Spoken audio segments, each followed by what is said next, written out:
marii si'anaa.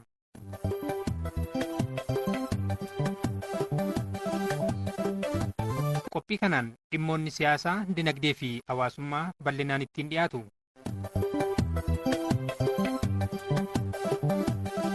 Marii si'anaa.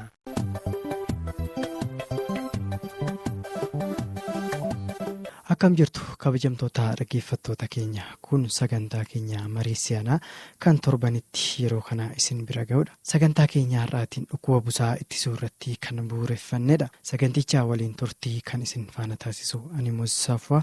Hanga xumura sagantaa keenyatti nu waliin turaan affeerraa kooti.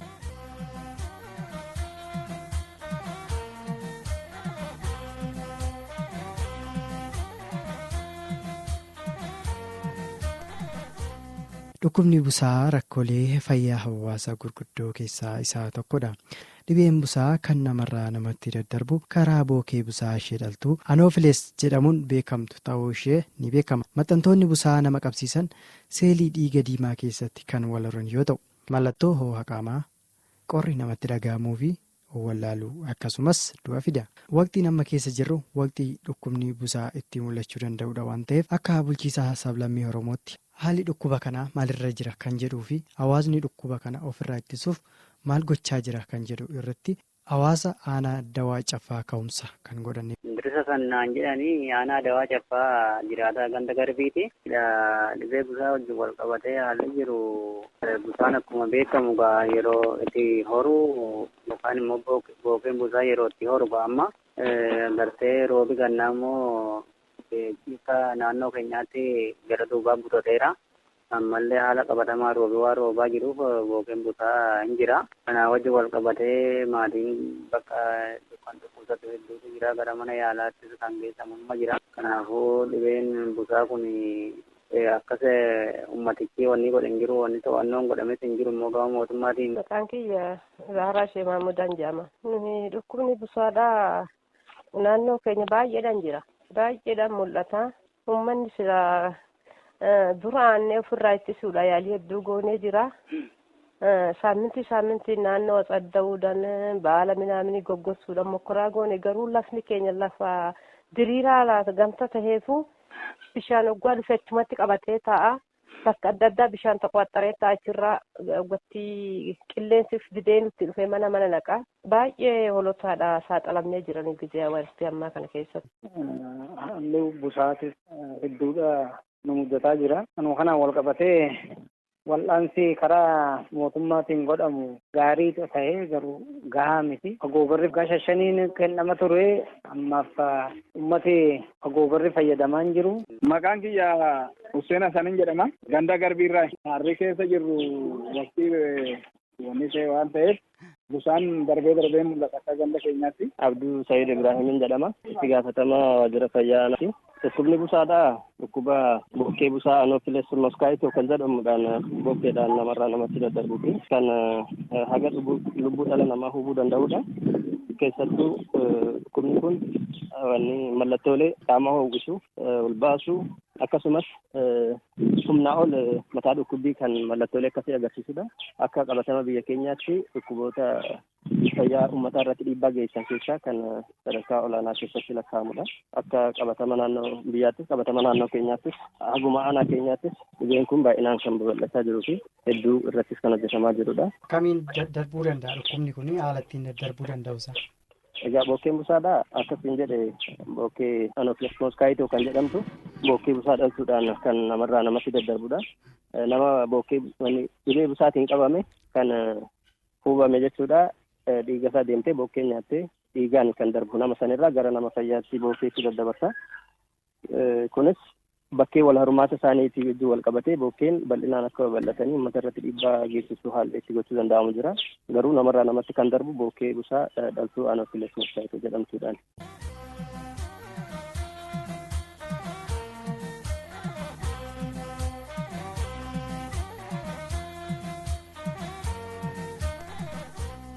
Eegamee ittisaa dursaatiin wal qabatee dhukkuba kanaa dursanii ofirraa ittisuuf yeroo ammaa kana gama hawaasaa fi gama mootummaatiin hojii akkamiitu hojjetamaatu jira? Dursaa ittisuu irratti gara mootummaatiin saamintiitti guyyaan hundaa'u kadir kadir akkabaabii qulqulleessuudhaan bakka bishaan qabatu jujjuuchuudhaan baay'ee wanni goonee turre. Garuu ittisuu hin dandeenye. Maaliifini bakki yoonni bishaan guddisanii qabatan tokko jira bishaan bakki bootan bishaan addaaffanuu hin dandeenye.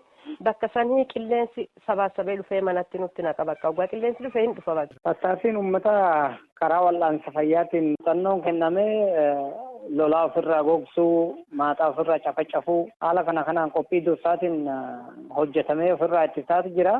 Sanuma ta'ee garuu yeroo tokko busaan mudataa jira. Garuu baroottan asaanan kana hanga ta'e tokko xiqqaateera. Haala mishaarra jira qophimaa haala ofirraa ittisaniin kana ogeessota fayyaatiin kennameen uummanni of baree maaxaa ofirraa ciruu, lolaa ofirraa goggosuu haala akkasiitiin ofirraa haala gaariirra jira yeroo barana saanan kan. Tattaaffii isaan godhaa jiru tokkoffaa iddoo bishaan itti kuusamu ofirraa dhangalaasuudha. Akkasumas immoo wanta jiidhaa ta'e maaxaa ulaarraa ofirraa haamuudha. Naannoo ofii walumaa galatti naannoo ofii qulqulleessuudhaan irraa of ittisuu irratti argamu. Waajjirichi haala isaa ofirraatti ittisnuun yeroo hunda sulxanaan uufannaa jira. Baala jiidhaa cafacafuu haala kanaatiin ofirraa ittisaa jedhamee ittisaa jirra. Tole mee maloota akkamiin ofirraa ittisuu dandeenya gama aadaatiin fi gama ammayyaatiin? Egaa to'annoon dhibee busaadhaa irra caalaatti haala aadaatiin kan jennu kana hirmaannaa uummataatiin hojiilee hojjetamaniin kan ittisuun danda'amudha. Innis bokkeen busaadhaa bakkeen itti wal hortu jira. Haala mijataa lafa jiidhinsa qabuu fi bishaan bakka tokkotti kuusamee taa'u irratti kan wal horani. Asii gubbaatti buuphaashee qilleensa bustee kan itti wal hortu jechuudha. Kanaafuu inni guddaan ishee jeequudha.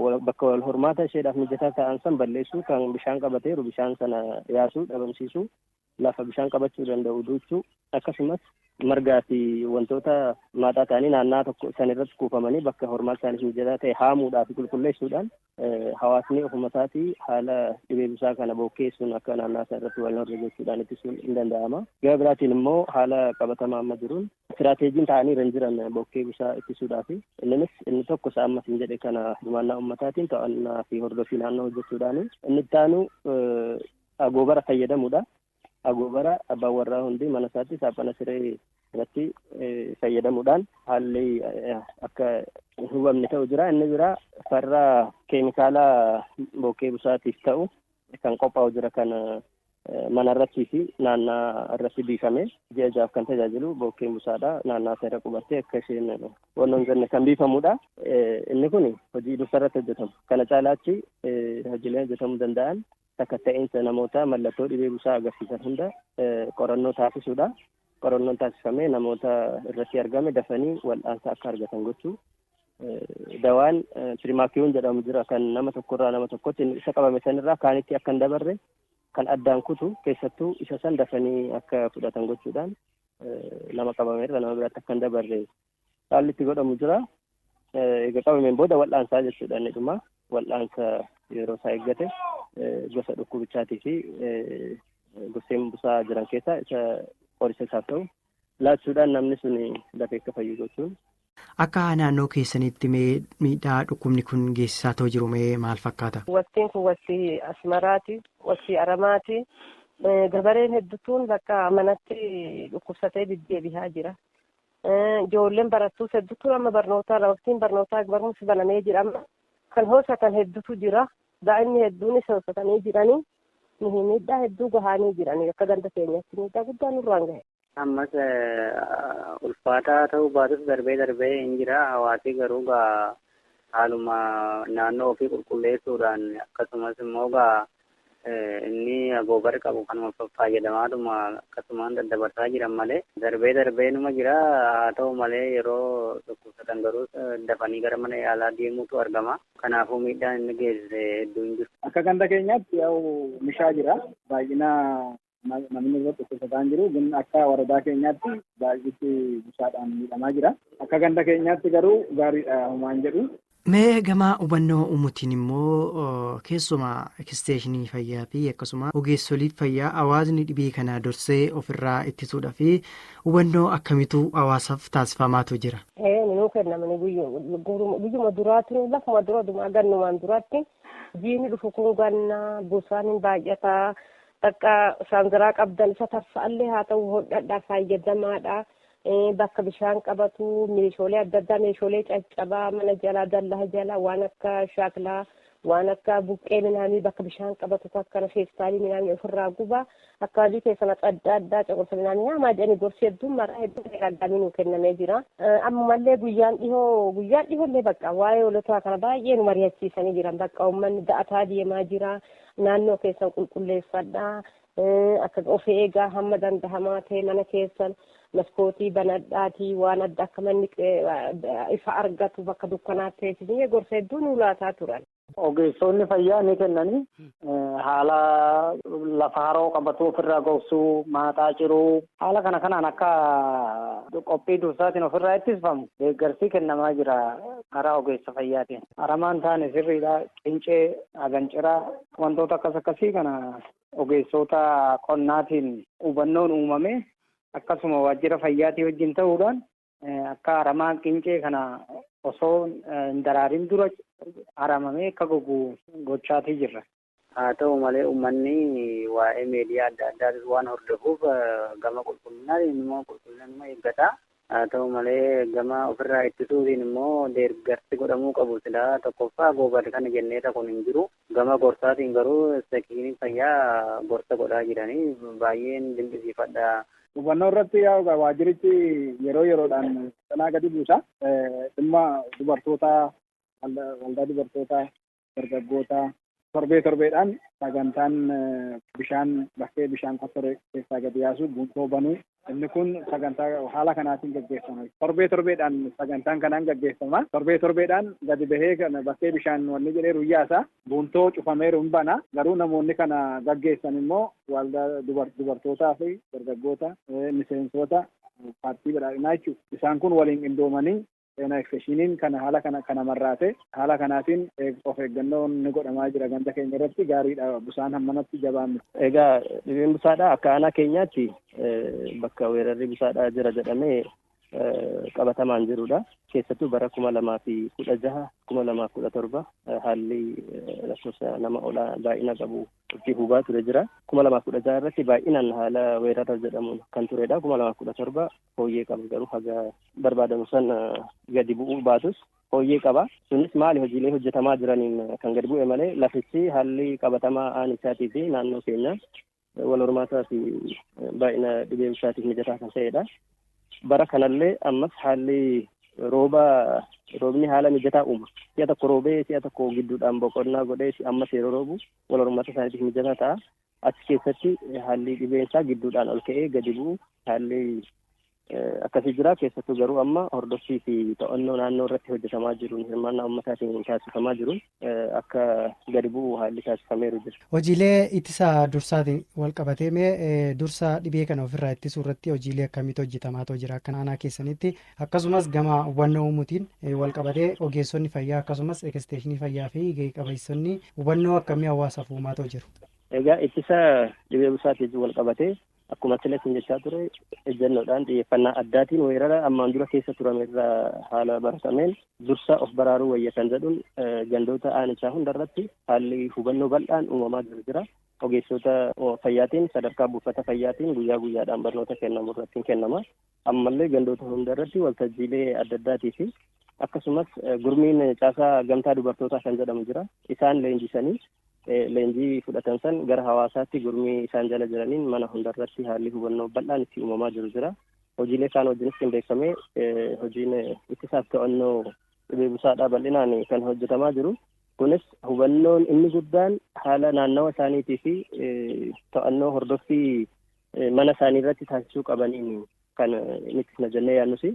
Kanaanis naannawa isaanii qulqulleessuudhaan haamuudhaan bakka bishaan qabachuu danda'u duuchuudhaan kan bishaan qabatee taa'eeru immoo dhangalaasuudhaan dhibee busaa kana ittisuudhaaf haalli bal'inaan itti hojjetamaa jiru jira. Kunis lakkoofsa akkasiin jedhe baroota darbanirraa jiru wajjin baay'ee gadaanaadha bara kana haalli itti galmaa'aa jiru. Hubannoonis garuu xiyyeeffannaa addaatiin aanichi sadarkaa jiru. Akka beekamu raabsa agoobaraati. Amma inni guddaan agoobara ture. Isa kanarratti kan gahee guddaa taphata. Qonnaa qabatama dhiyeenya jiru wajjin wal qabatee dhiyeessii agoobaraa hedduun jiru. Bakka sana kan bu'uu danda'u dursa to'annoo naannootii fi hordoffii godhamu kanarratti ciminaan hojjechuudhaan otoo namni hin qabamin baraaruu wayya kan jedhuun sirriitti kan hojjetamaa jiru. Haga ammatti namni dhibee kanaan qabame jira akka ana keessanitti yaalii kenname immoo maal fakkaata? Amma bara 2018 eega seenne ji'oota 2 lakkoofsisaatiidha kan jirru. Kana keessatti yoo xiqqaate namoonni 76 bira dhibee busaatiin qabamanii wal'aansa argataniiti kan jiranii.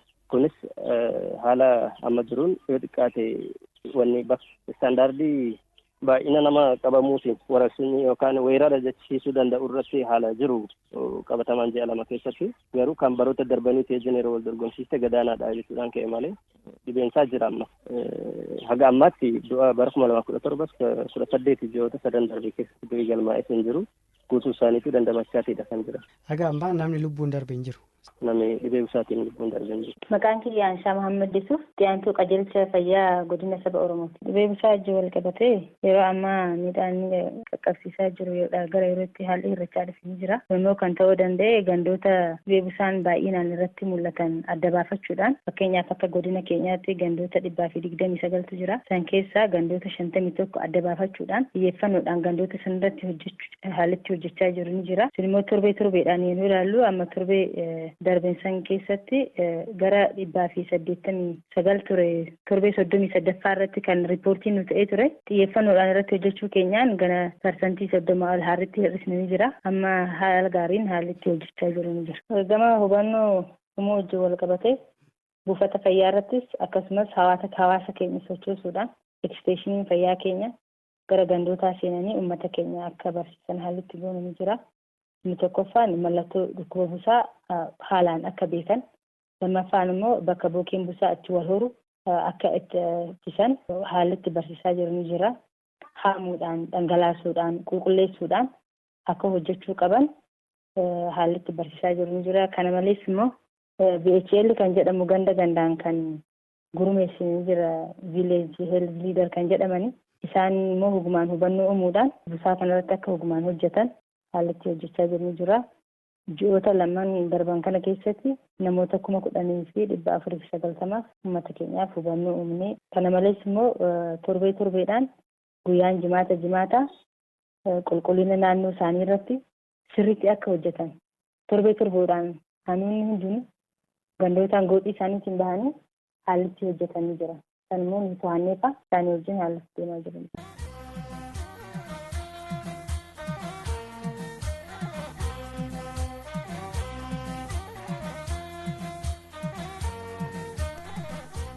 Deeggarsi ittisaa dhukkuba kanaaf isiniif taasifamaa ta'uu jiru gama dhiyeessii agoobaraa fi akkasuma bifa keemikaalaa farra ilbiisotaatiin wal qabatee deeggarsa akkamiitu isiniif taasifamaa jira? Gargaarsi ni kennamaa agoobarraa fi keemikaalaa amma barootan isaanan kana keessa keemikaalli biifamu sun addaachiteera. Agoobarrichi waggaa 5 kennamaa garuu uummati keenya xiqqoo baadiyyaadha. Seeraan waan itti fayyadamneef osoo waggaa 5 hin gahin waan jalaa dhumuuf ammatti namni hedduun agoobara malee jiraachaa jira. Keemikaalli biifamu sunis bara 2 kana hin biifamne maaliif akka ta'e hin beeknu uummati gaafachaa ture sasani. Gama agoobaraa kanaanii hawaasni agoobara kan bara darbee irra deebisee yoo fayyadame dhukkuba kana hammam ittisuu danda'ame? Osoo waggaa 8 dheerate malee kanuma bara tokkooti haga bara 5tti fayyadama.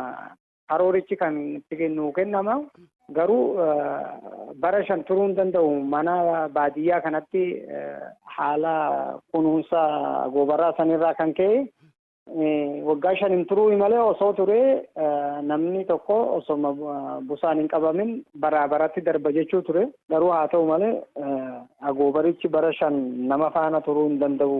isa kana mootummaanis xiyyeeffannoo keessa galchee osoo itti yaadee gaariidha. Inni tokko kan bitachuu hin dandeenyetu jira malee gariin kanuma kunuunsee ishima san kaatee itti fayyadamaa jirus ni jira.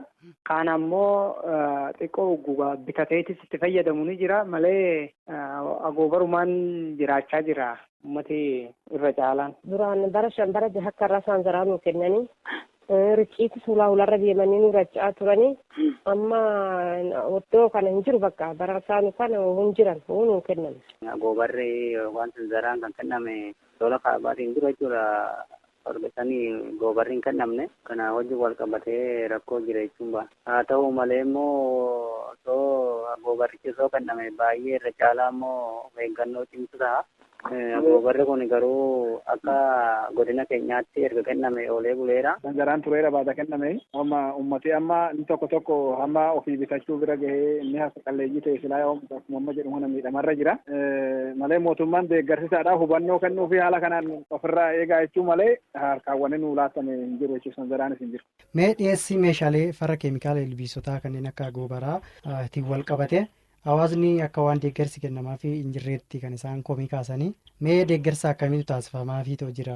Amma haala dhiyeessa farra ilbiisota keemikaalaan isaa ta'u agoobaraan yoo xiqqaate bara 3 haalli itti dhiyaatu ni jira.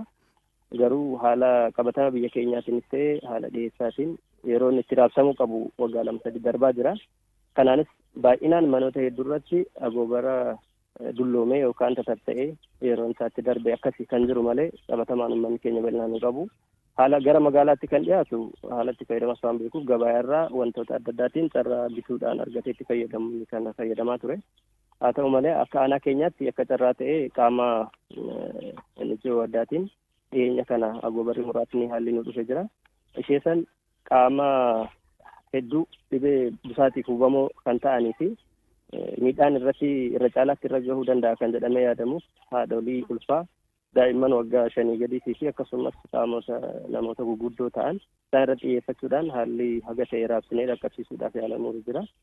Akka waliigalaatti garuu farra keemikaala ilbiisotaatiin hin jiru kan dhiyaate haga ammaan jiru baroota darban keessas hin jiru. Inni agoobaraatis haga ammaan jiru ture.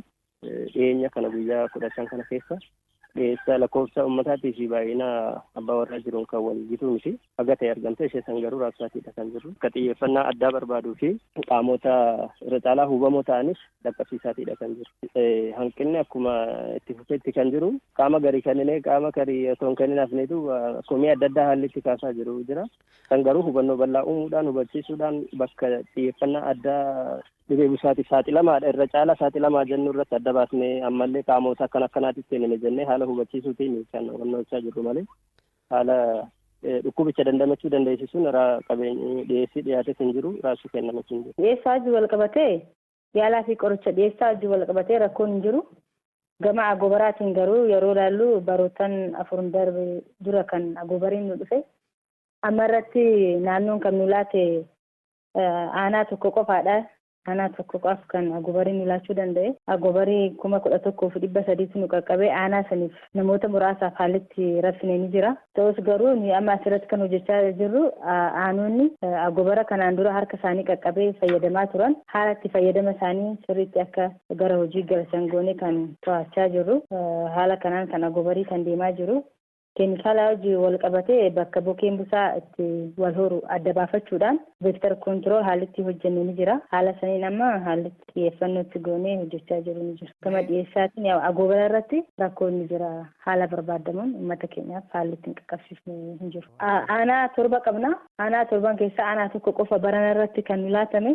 Aanaan 6 isa bara 4 dura raabsamee malee kan fayyadamaa jiru. Agoobara akka haaraatti haalli itti argate hin jiru. Kanas naannoo gaafanneerra. Gara fuulduraatti akka nu kennamu haalli waadaan itti misanne.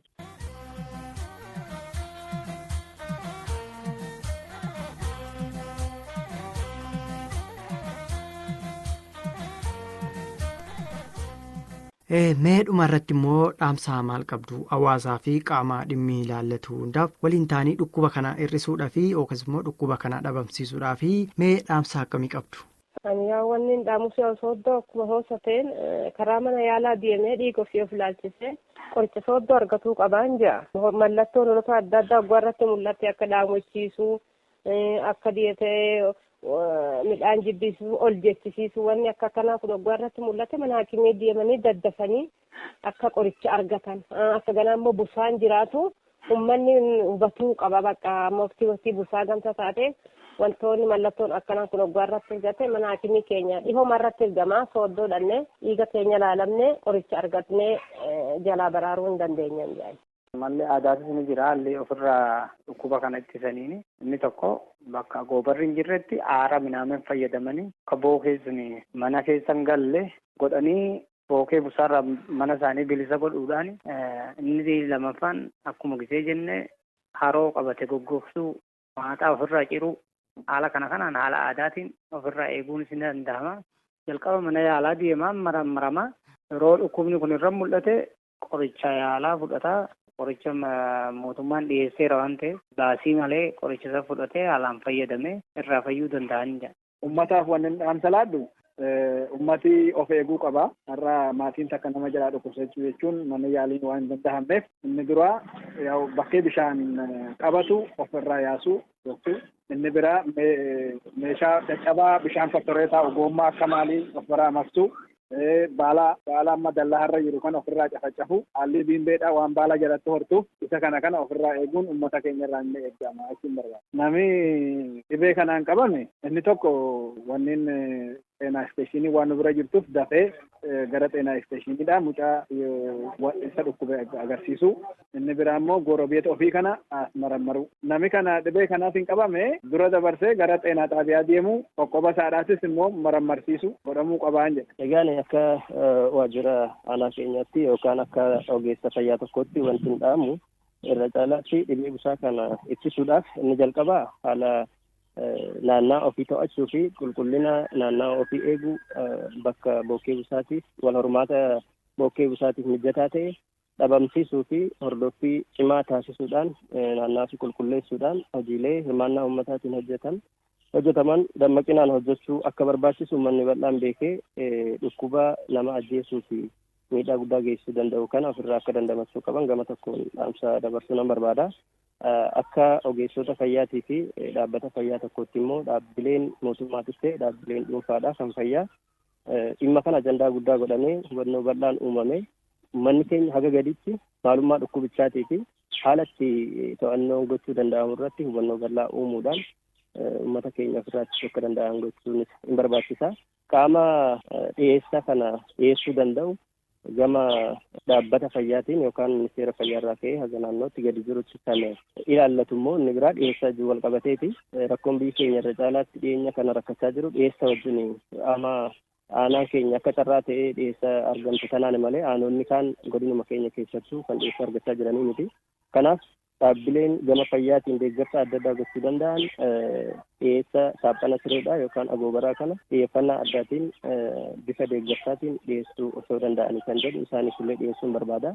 Akkasumas keemikaala farra bookee busaatiif walumaan dhihaatee uummanni keenya weerara kanarraa bilisa akka ta'uu danda'u yoo hojjetame keessattuu biyyi keenya istiraateejii karoora ishee keessatti biyya dhibee busaarraa bilisa ta'e uumuu dhabamsiisuu malaariyaa elimineeshin jechuudhaan qabatee kan hojjetaa turedha.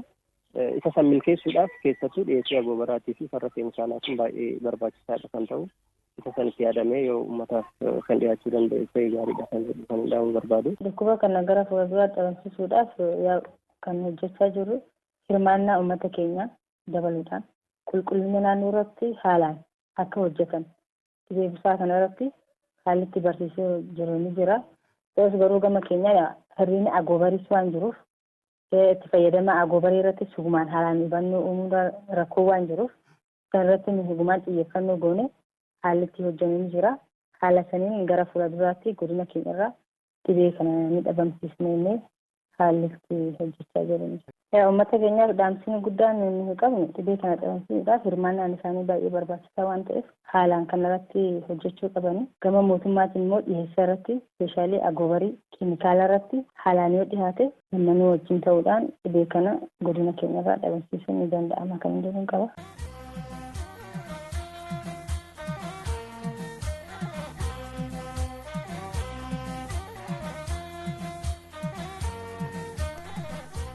Egaa kabajamtoota dhaggeeffattoota keenya sagantaan keenya har'aa kan haga ammaa dhaggeeffataa turtanidha. Waan nu dhaggeeffattaniif guddaa galatoomaa. Torban milkii isiniif haa ta'u nagaatti.